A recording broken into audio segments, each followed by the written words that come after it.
Hey guys, it's Bones and welcome back to my Stoke City career mode in FIFA 20. This is episode 3 of my Stoke City career mode, and I know it's been a long time since my last one, but I'm going to get straight into this one with showing you the games we've got to play. We've got to play Hull City, Luton Town, Reading, Middlesbrough, Sheffield Wednesday, Fulham, and I'm also going to play the Huddersfield game as well at the start of January. And maybe if an FA Cup fixture comes around, I maybe play that one as well, because I think that it starts around the start of January as well. Currently looking at the Championship table, Fulham and Leeds both in the driving seat, leading the way at the top of the Championship. Fulham still going unbeaten as well on 55 points. Leeds only losing one more game on 52. And we're behind him on 40 points, still in decent form in third place though. When we look further down the table, we find teams like Hull City and Charlton down there, but it's Luton Town, Derby County and Barnsley all in the relegation zone, and they need to start doing better if they want to get out of this relegation battle that they're in. The first off though, we're off to the K-Com Stadium to go down to Hull to play against the Tigers and see if we can pick up 3 points against them. We're just in pretty bad form at the moment, so hopefully we can get a decent result against them. As Tommy Smith whips the ball into Jack Marriott, and I plays it back into him, and Marriott does a weird type of bicycle kick. A little bit of a fluky bicycle kick, but a goal nonetheless to get him on the score sheet after half an hour in the game, and we end up leading 1-0.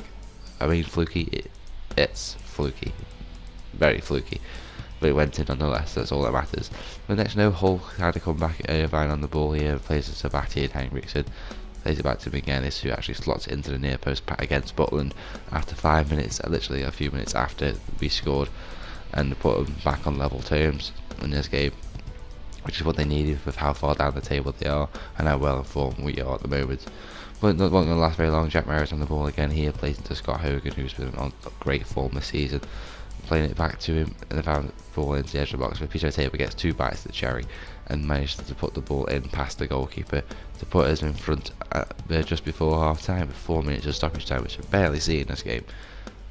But it's a beautiful strike from Peter Tabor, getting his own goal tally up for the season, making it a lot better for him. That wasn't done yet. Fowler Ndiaye plays the ball across goal to Jack Marriott to pick up his second in the game. Bit of a sweaty goal, but who cares really? When you're all to a difficulty, you need to score goals no matter what, or else the team are going to score goals against you.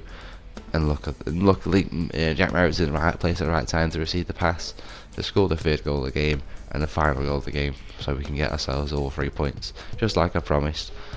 Obviously Jared Bowen and his team all down in the dumps now, and they're still fighting to stay alive in the Championship, whereas we were still looking wrong in the playoffs.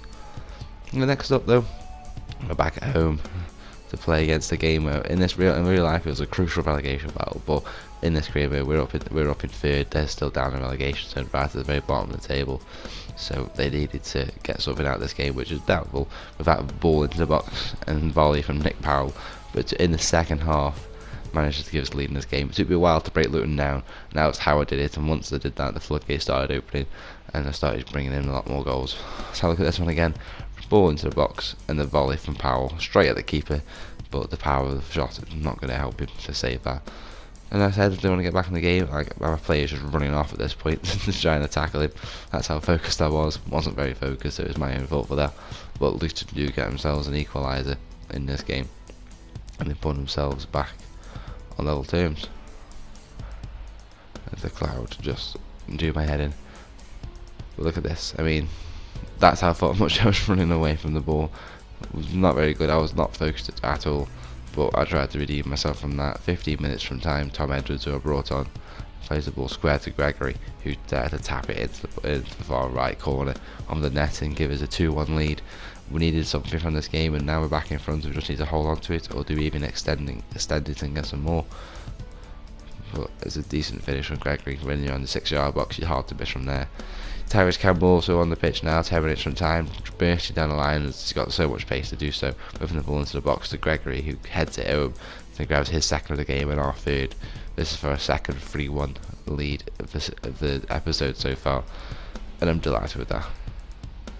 And that's how a game ends. 3 points in the bag yet again against Luton Town. Can't ask for much more.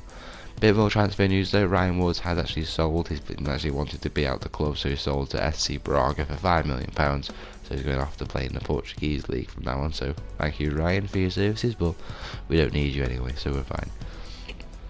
Next up, we are back at home, playing against Reading now in a wet day at the Britannia Stadium. Obviously playing against Charlie Adam and co. Obviously Charlie Adam left at the end of the season and became a free agent, and Reading picked him up, and there's a decent signing for them. But we start off now with a quick break after only 6 minutes on the clock. Scott Hogan managed to beat in the defence, get a one-on-one with the goalkeeper, and slotting it in past the goalkeeper to make it 1-0. And it's a great finish. Scott Hogan's been in incredible form, and I want to be realistic, and obviously we've got loads of players that Stoke have brought in January transfer window in real life, and Scott Hogan was released in all of that, and I don't really want to release him. And then obviously in the second goal we got a lovely 1-2-3 pass between Hogan, Vokes and Etebo. Etebo making a lovely run behind the defence and volleying it into the bottom corner. I think picking up his 4th goal in the campaign at this point, so he's really starting to get some goals together now, and they start increasing his own tally for the season. Just to confirm, yep, there's his 4th goal of the championship. But that's how the game ended. The second half was quite dull and boring, both teams trying to attack, but the defence was too on form for both teams in that second half. So nothing came out of that, and we managed to pick up another 3 points though. So we got 9 from 9 in this episode, going strong. Next up was we got to go a trip down to the Riverside Stadium, playing against Middlesbrough. Obviously at the table, as you can see there, Middlesbrough are in 13th. And they're not doing too great, but mid-table, much better than doing in real life again. And this game started strong. 10 minutes in, Tom Edwards on the ball, playing the ball to Bailey Ndiaye, playing it square again to Joe Allen, who could just volley it smash it into the corner past the goalkeeper. I think it was Randolph.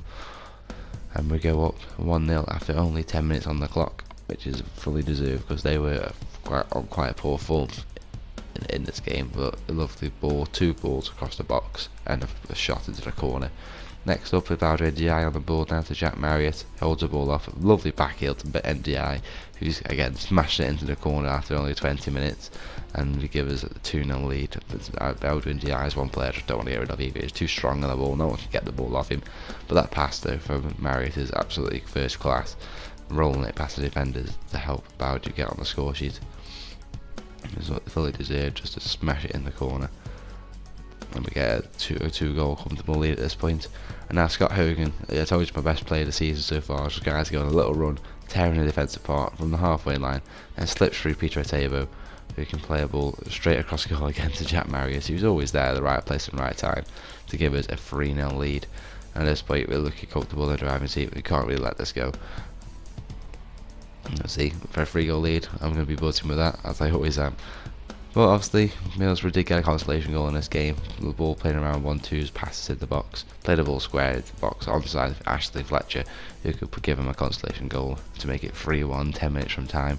Wasn't too much really in that, they were just passing the ball around my defence. But it's only a consolation just to reduce the goal difference. And then obviously after that, we're currently sitting in third place still. Fulham actually did lose a game because they did play Leeds, so now they're both tied on points. They just got 4 goals difference between them. Cardiff and West Brom, I think it's Nottingham Forest all in the top 6 with me, Hull, Luton and Barnsley all down there, but just all the teams down the bottom are starting to pick up wins. Derby have all also climbed out the relegation zone. They just need to keep on climbing now. And obviously now in the Championship we've got a big game against Sheffield Wednesday. This was a massive game in real life against a team that was good in form. We managed to pick up a very, very late 3-2 win from 2 90th-minute goals. But obviously this one's a little bit different.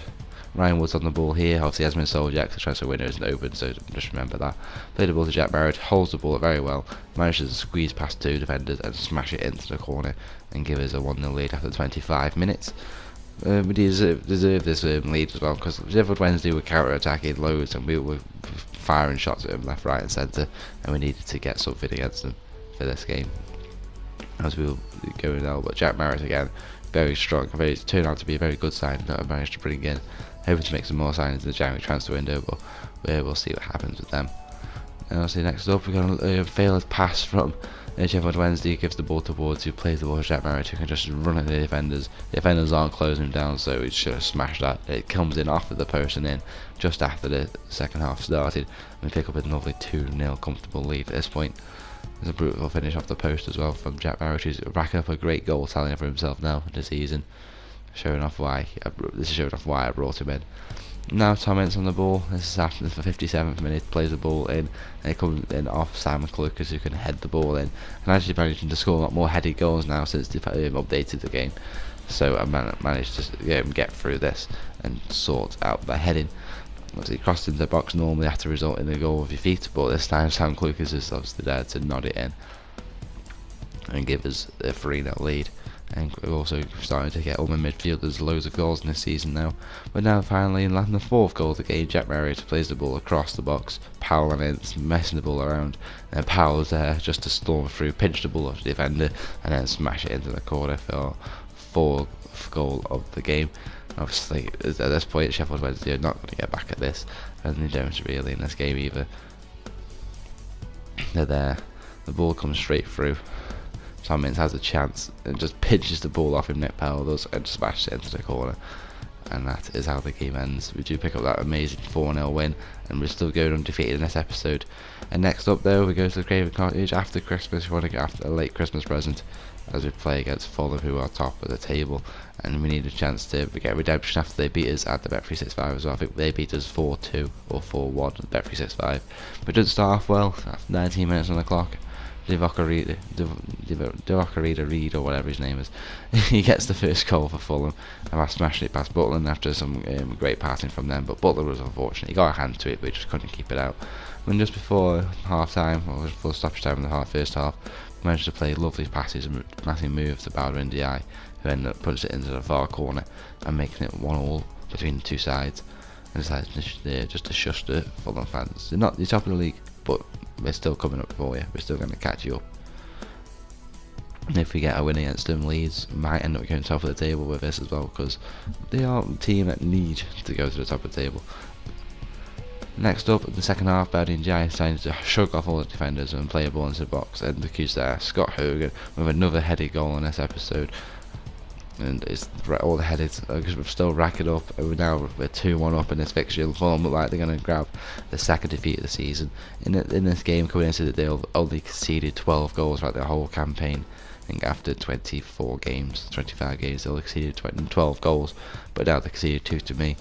But I'm still conceding goals as well, because Fulham just grabbed an equaliser.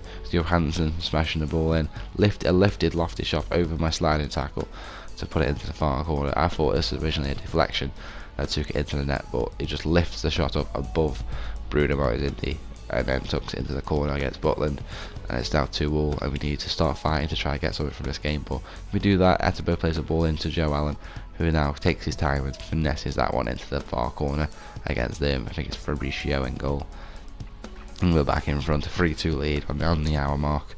We just need to keep going and try and grab another goal to end this game, and that's just what happens. This is the goal from Scott Hogan, absolutely incredible to get the header and lift on that. It tipped in just off the bar and down into the side netting. What a beautiful finish from the Irish international Scott Hogan. I mean, let's have a look at this again. I've even went close-up replay for this. Ball's bouncing around, he just heads it up and over the goalkeeper. It digs off of the crossbar. I mean, look at this. Literally touches the crossbar and then drops into the corner. I thought it hit the bar and the post originally, but it just hits the side netting just off the bar, and that's to get our 4th goal of the game and a 2-goal lead, which we did hold on to in the last 10 minutes, and we got a win against Fulham. So Fulham handed their second defeat of the season. Back to live comp. Right then, guys, we're now into the live comp part of the episode now, and we're into January as well, January 1st into 2020, and this is how the table currently looks. Played 25 games, we're currently sitting in 3rd place, which isn't a bad position at all for us in the playoff positions, only 7 points behind Fulham in 2nd, and 8 points behind Leeds, who are currently now on top of the table. After we beat Fulham, we've now actually dropped off the top, and obviously Leeds have overtaken them by a point. Obviously they've only lost 1 game compared to the Fulham losing 2. Cardiff in 4th, West Brom in 5th, Swansea in 6th. They round up the playoff positions. Nottingham Forest closing behind Swansea though. Look around the bottom of the table, let's see who's down there. Hull, Luton and Barnsley are all in the relegation zone. Derby have made themselves out of there now. Millwall have gained quite a distance from Hull and Luton in the relegation battle, but Barnsley look at the moment dead and buried, with themselves being 11 points behind Derby to get out the relegation zone there. They're probably the favourites to go down alongside Luton, but Hull, Derby, Millwall, QPR, Charlton all still in the mix, and they could all still go down. But next up we have a trip to Huddersfield, and they're currently sitting in 14th position, so let's see what team we're going to put out for this. Got an important email though for you guys. Adam Federici and his agent have agreed to terms of Al Nassr, and he's going to go there over to the Saudi League. And we've got an extra 500 grand into our budget after he sold to £710,000. Decided to sell him on because obviously he's going to retire soon, and I want to get some money out of him while I can. So yeah, Federici's gone to the Saudi League. Wow, and also guys, after selling off obviously a few more players as well, we're actually getting quite a bit of a budget here right now. Obviously Ryan Woods has also departed the club as well, and we've got quite a bit of a budget now. We've got, at least if I put it as a 100k wage budget, we're still talking 22 million in terms of budget. So if there's any players you guys want me to bring in, please let me know, and obviously I'll go ahead and do that. Obviously I'll try to keep it realistic though, but obviously just so I don't go insane and say buy like an 80 rated player. But yeah, let's just see. Let's see who we can get with this money. Obviously I'll do my own scouting, but if you have any suggestions, leave them for me in the comments below. Right then guys, it's the team we're going with for this game.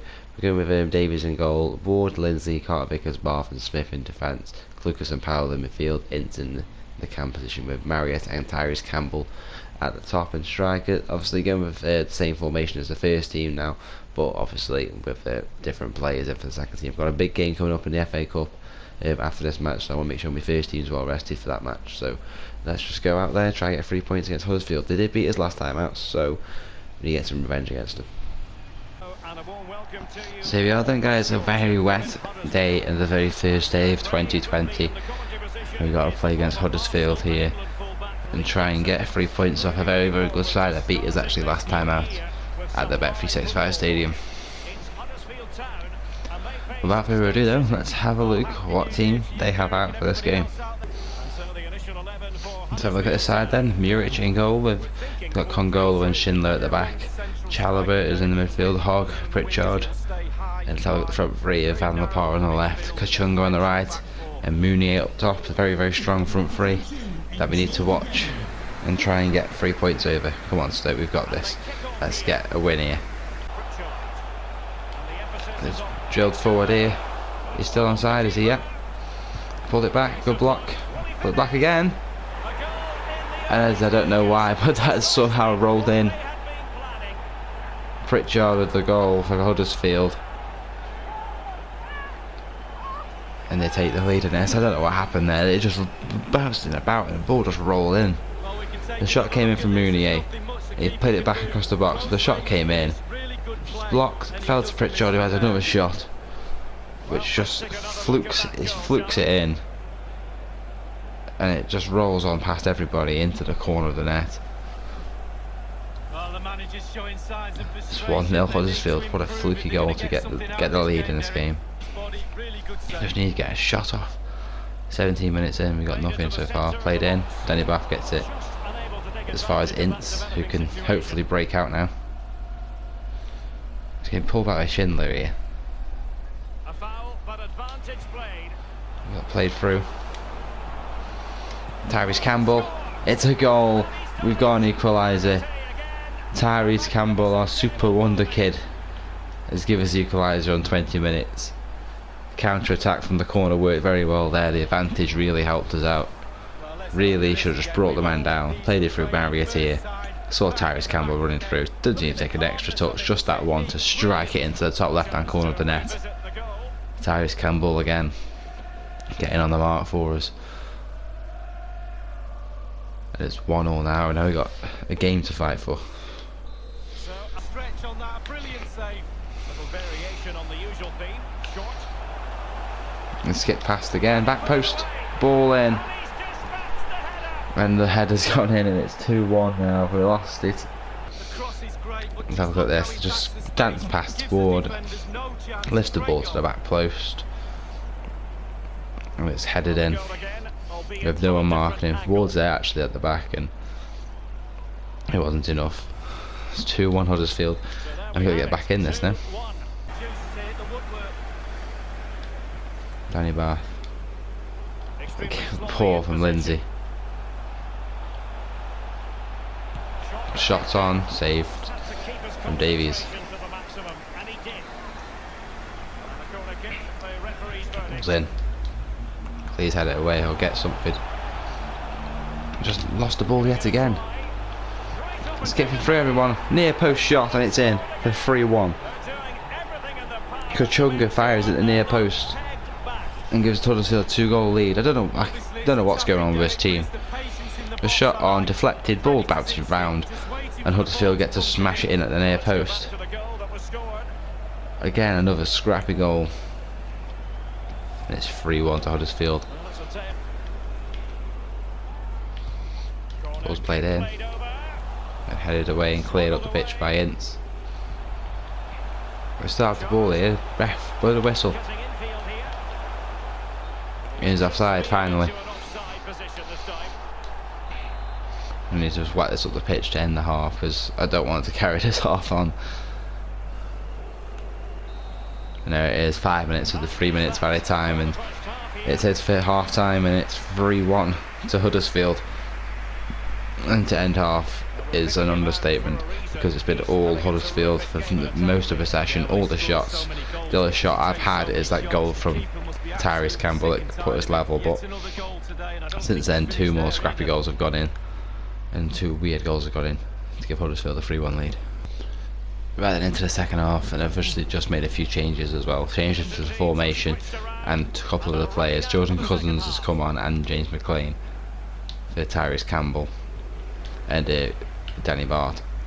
So hopefully now a formation switch might be able to put us a bit more in the driving seat. Let's just hope, and a bit more defensive. 4 at the back though is obviously something we don't really want, but Pritchard's dancing through us already. 4-1 to Huddersfield. Mounier gets on the score sheet now, and there's no end to this, is there? This game could be like 7-8-0 or 7-8-1. Ball's been played through and Davies gets the shot off and gets the goal. I've got no chance in this. You roll it out again. Well, Derek, the floodgates are open. How many goals are they going to score? Shots on target, 16 to 1.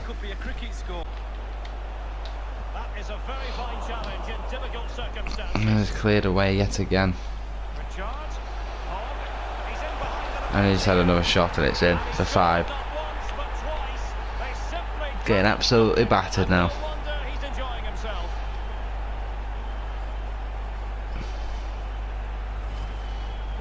Absolutely battered. Pritchard now.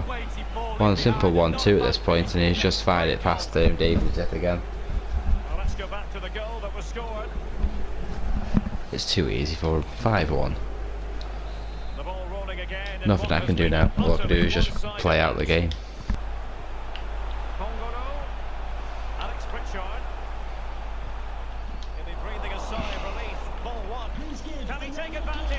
And it's another. If anything can make me any more deflated, it's the fact that Huddersfield have just scored a 6th goal. 6-1 to Huddersfield. I know I'm using my second team, and it has been a while since I've played on Ultimate Difficulty, but it's no excuse for conceding 6 goals on Ultimate Difficulty. It's not like I've not been playing FIFA either. 6 goals with a big game coming up in the cup. It's not a good sign. 6-1, and there's no point just try and survive or try and score to reduce goal difference, really. Get it back up to what it was, because it's being destroyed at the moment, and Cardiff and whoever else in the playoff at the moment are going to really take a bonus from this absolute thumping I've been handed here. No other players are getting back to help out. Cousins is just nowhere. Davies has been trying to do the best he can in this game. Defence has been nowhere. All I can do is whack up the pitch and just see out the match now. Blow the whistle, ref. It's all over. 6 goals to Huddersfield. Not like the real life score. 7 goals like the real life score, but they're totally different format. We won this game 5-2, and they've just won this one 6-1. We've had 1 shot on target all game. That was a goal from Tyrese Campbell. We tried to switch it up in the second half, we go for 4-2-3-1 formation, but it didn't work at all. Absolutely battered. Huddersfield 6, Stoke 1. When I say I was battered, I mean I was absolutely battered. 23 shots to my 1, 20 shots to my 1 on target, 65% possession to my 35. So, know what you're thinking? You want to know what the next game is? There. The third round of the FA Cup is away at Anfield, and we play against Liverpool. Could we ask for a harder opponent? We could have got anyone. Could have got Salford, but they've got Huddersfield. So if I don't want to play Huddersfield again, could have got Sunderland, Fleetwood, Scunthorpe, Shrewsbury, Wimbledon. Look at all these teams we could have picked up. I don't even think Port Vale are in here. We could have got them and absolutely battered them, but they honestly made it through because they're that bad. So that's enough for Liverpool at Anfield in the FA Cup. Oh dear.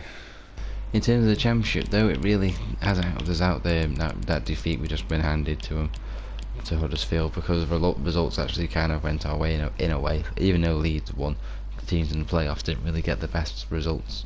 Let's have a look at Fulham. I don't think they did do well. They drew 2-2 with Reading. Cardiff City drew 1-1 with Crystal with QPR. Nottingham Forest did win their game, but West Brom lost to Leeds. So it was decent results. If we could have taken loads of advantage from that and maybe started to catch up with Fulham, but unfortunately it wasn't to be, and we just picked up a 6th loss of the campaign. Let's have a look at the bottom of the table. This is the last Championship game we're going to play in the episode. Have a look at Hull City, Luton and Barnsley at the bottom of the table. Derby are still in the mix though on 19 points, and Millwall is just above them on 23. But so we need to start picking up some points. We're not looking obviously at that end of the table. It's not going to happen. But we need to start picking up some points to help try and get ourselves into automatic, because I don't really want to be playing playoffs at the end of the season. I want to be straight up there with the other boys in the Premier League. I don't want to have the hassle of the playoffs to go through.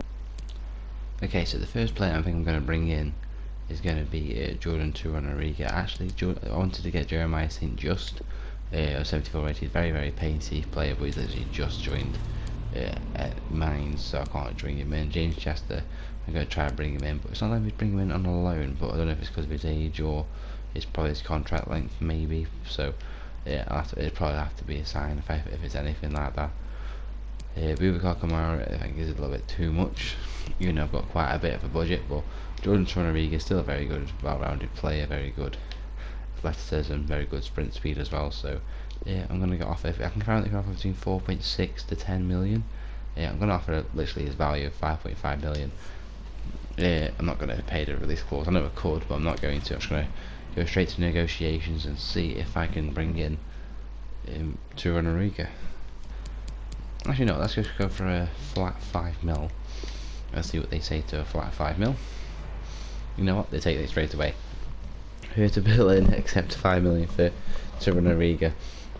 I think it's a fair offer. 5 million is very good for a good player like him. He wants 14,500 per week. We would require a signing bonus of 135 grand and 195 after 10 clean sheets. It's going to be hard on this difficulty to give him that, but I'm going to counter it anyway. Remove the bonus and edit the wage and signing bonus. Knock the wage down to 14 grand, but knock the signing bonus up to 250 grand. I think that's a bit more fair. Submit that, see what they say. Yep, they accept it. Very good. £14,000 a week. Jordan Turanariga, welcome to Stoke City. Turanariga is going to keep the number 23. I tried to look through which numbers suit him, but most of the other numbers have been taken by obviously some main players as well. But some things have been done as well. Some players actually had to leave the club, leave Stoke back to their home, back to the actual teams in real life. Cameron Carter-Vickers is one of them. I'm going to make that decision to terminate his loan. So Cameron Carter-Vickers has gone back to Spurs. One of the other ones as well, Pizzi has gone out on loan, but he's on my main players, so I'm going to keep him around. Barry NGI is also out on loan as well, but again, he's still one of my main players, so I'm going to keep him around. Mark Duffy, another one, 34 years of age, I don't use him at all. I'm sorry mate, I'm terminating your loan. You're going to go back to Sheffield United. And that is all it. Benicafo is still out on loan as well at Bristol City. He hasn't played, I don't think, obviously in real life, he hasn't played many games for Bristol because he had a really bad injury. He's only just starting to come back for Bristol. I'm intending just to bring him back on from loan and then just sell him on. So I'm not going to use him anyway, so I'm going to do that. I'm going to recall him from loan for 105 grand. So he's back in the Stoke kit now, number 28, because Marriott's nicked his number. I'm going to add him to the transfer list. Anyone else? Really, I don't really need to sell anybody. I'm not looking to sell anybody from this list. Jordan Cousins, I think, is on the transfer list anyway, so let's just have a look. I don't think there's going to be anybody else. No, there isn't as well. I might have a look to try and promote another goalkeeper from our youth academy as well, because I think I need one. Right then, so then the player taking the fall is going to be Captain Ryan Shawcross. He's going to be dropping to the bench. And I'm going to be swapping out Liam Lindsay for Jordan Turanariga, who's now in the side. Martins Indy's out on the right. I'm going to put Martins Indy right in the middle. I think better options have got some pace everywhere on the wings, but in the middle we haven't got any pace. So Martins Indy's obviously, I think who's the lowest rated player now? It's going to be, it says Scott Hogan, who's actually on loan. So I might end up having to bring him in though, because he's just a good player. So then guys, this is the side I'm going with for this game against Liverpool in the FA Cup at Anfield as well. Butland in goal, Edwards at right back, Malachi at left back, new signing Turanariga is now in the side at left centre back, Martins Indy in central centre back, and Davies at right centre back. NDI and Etebo in the middle, Allen and Cam, Hogan and Vokes up top. It's going to be a crucial game. I know they're going to have a lot of good players. I think that's Marcos Alonso, maybe it looks like, or Sergio Roberto. I'm actually thinking about Sergio Roberto, I think they might have brought in, so they're going to have a good side, they're going to put their best side out, so let's just have a go against the champions of Europe and see if we can take them down. Anfield, one of the most storied venues. There we are then guys, Anfield against Liverpool, and we've got a big task now. Is hopefully try and get through to the next round. It's not what I'm hoping for, but I'm hoping to do, but it's very unlikely against the champions of Europe in Liverpool, and I think they're walking out with all their best players. I see Firmino, Salah and Mane all walking onto the pitch there. And it's thinking, what's that at the back? Is that one of our Stoke players on the centre circle? Oh wow. Let's have a go at the Liverpool lineup anyway. I see Alisson and Milner as well. Yeah, it says then Alisson and goal, Roberto, Rugani they brought in, Gomez and Robertson, so no Alexander Arnold or Matip, Fabinho, Milner, Wijnaldum, Roberto, Firmino, Salah and Mane. It's the strongest side they could probably put out there. And they never walk away, it's now coming on. Come on boys, send the line forwards, get us some voice.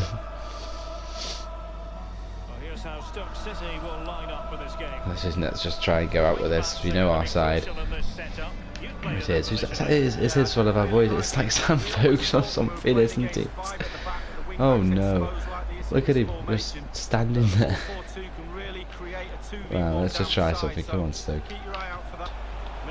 But it shouldn't be anything.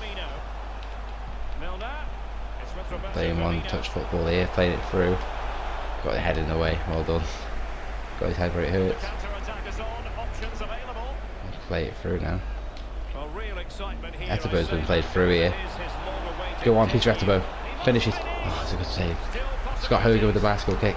Fell to Bowdu. Oh, it's a good save. Actually got a first shot off target. Got a chance over Bowdu, hopefully. I was trying to put it in the corner, this corner where the camera is. Right, ball's in. Can the Vokes get ahead on it? That's who I'm aiming for. Right, it's Indy. Hogan gets a shot. It's a weak shot, and it's a save from Alisson. Last year was just standing still, then hope we get a foot in. Ball's in.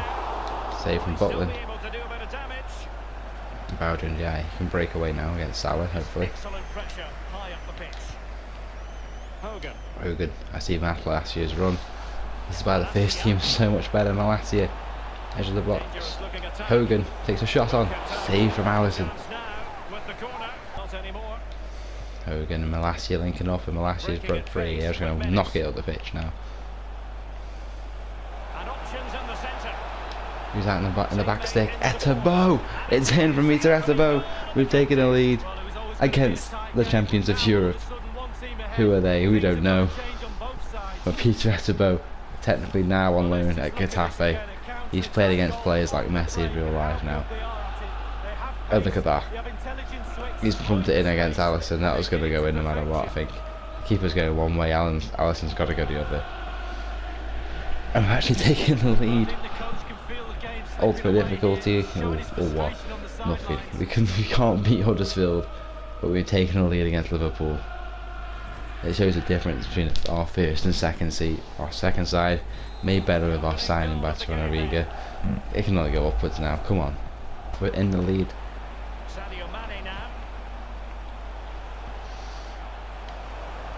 Good tackle.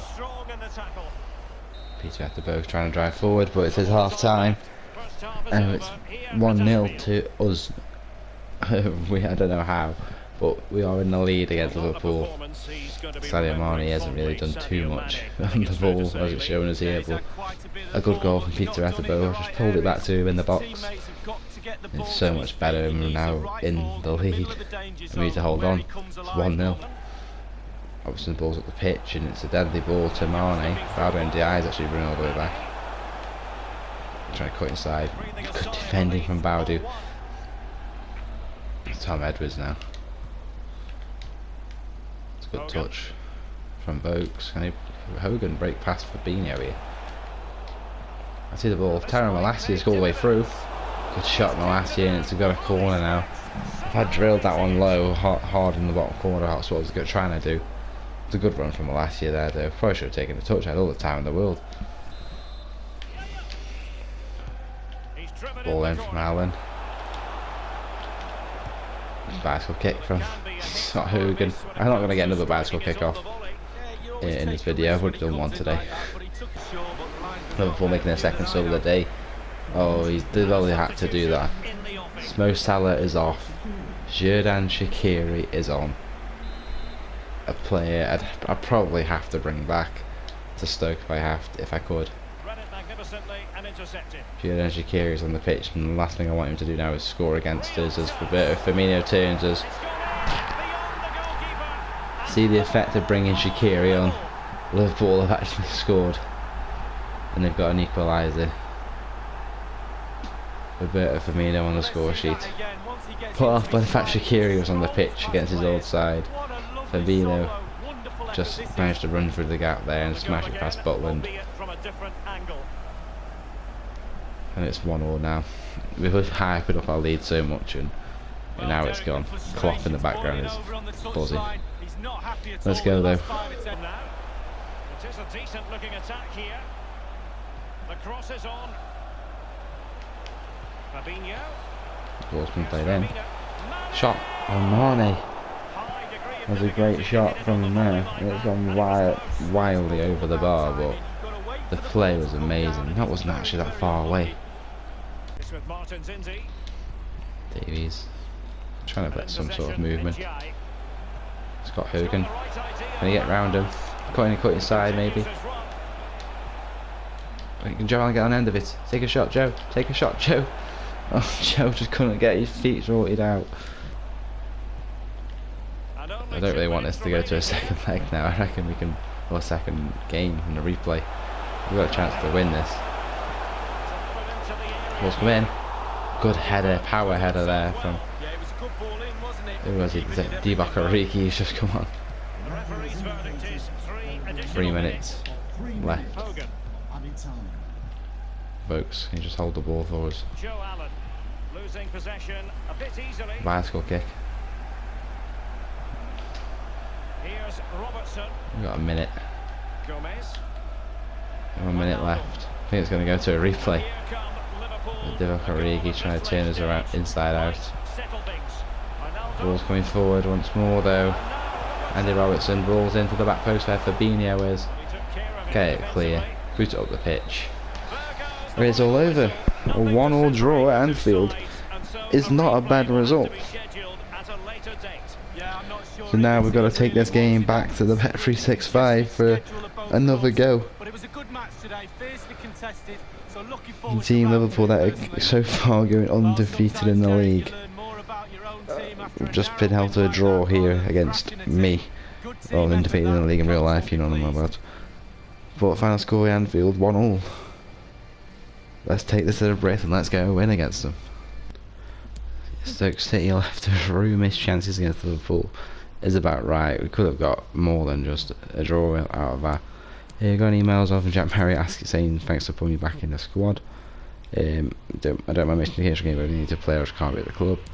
I'm proud of you, I'm just going to say that. That's how it is. And that's how this episode's going to end. Obviously we've got to play the replay match. We can always have a look at the scores from around the FA Cup as well, see who any big teams get knocked out. It's always a possibility in this game. So Huddersfield win, Brentford win, West Brom win, Nottingham Forest win. So do Chelsea, Villa and Norwich go to replay, so do us.